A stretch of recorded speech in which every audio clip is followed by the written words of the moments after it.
Centuries ago, 4 prison ships from Earth veered off course and journeyed deep into the remote Korhal sector. There they crash-landed on the planets of Tarsonis, Moria, and Umoja.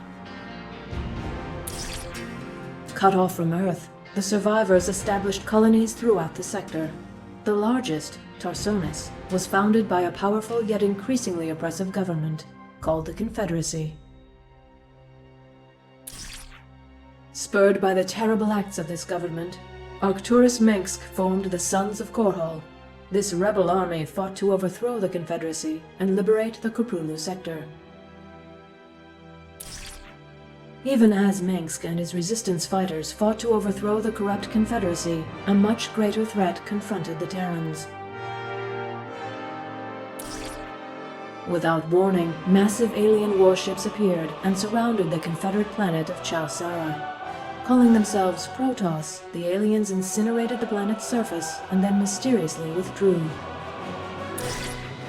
The planet had been infested by another type of alien, the Zerg. These monstrous creatures threatened to overwhelm Terran space, and the Protoss sought to eradicate them before they spread. The Zerg had already reached the neighboring planet, Marsara, and Marshal Jim Raynor fought to save the terrified colonists as the Confederate government abandoned them to the alien menace. The Sons of Korhal intervened, saving thousands of lives from the rampaging Zerg and enigmatic Protoss. Disgusted by the Confederacy, Raynor joined the rebels and met Sarah Kerrigan. Kerrigan was a former Confederate ghost operative, and she shared Raynor's desire for a liberated Korhal sector. They grew close as the battle with the Confederacy escalated. But Mengsk went too far in his hatred and ambition. He ordered devices placed on the Confederate capital world of Tarsonis to lure the Zerg and annihilate the population. The Protoss, led by Executor Tassadar, decided to help the Terrans defeat the Zerg instead of purging the planet of life. Mengsk sent Kerrigan to stop Tassadar's interference.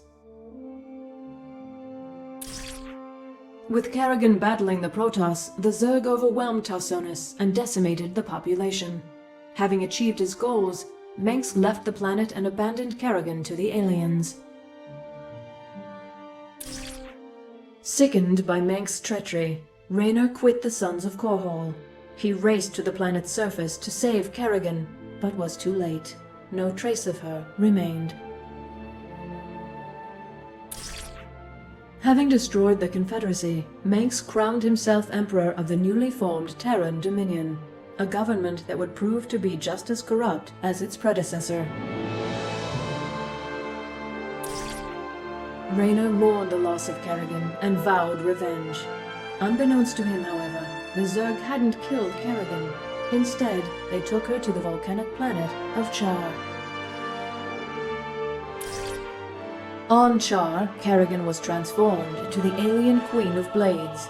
She became a being of immense psionic power, loyal to the Overmind, ruler of the Zerg swarm. Separate from Tassadar's forces, another Protoss faction emerged from the shadows. Zeratul and his Dark Templar sought to end the Zerg expansion through stealth and the power of the Void. The two Protoss forces joined together against the Swarm, but the Overmind was able to discover their secret homeworld of Ire. The Zerg quickly invaded, and the Overmind embedded itself in the planet's surface. Zeratul taught Tassadar how to combine his powers with those of the Void. Tassadar fused those energies into his ship and crashed it into the gargantuan Overmind, destroying it utterly. Despite Tassadar's sacrifice, the Protoss on Aya were forced to seek refuge on the Dark Templar homeworld of Shakuras. With the Overmind destroyed, Kerrigan assumed control of the Zerg.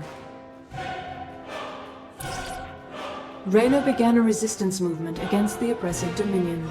In retaliation, Mengsk deployed his greatest weapon, propaganda, to marginalize Raynor's efforts and paint him as a terrorist. It is now 4 years later. Kerrigan and the Zerg have remained ominously silent. Meanwhile, the Dominion has grown in power and extended its influence throughout the Protoss sector.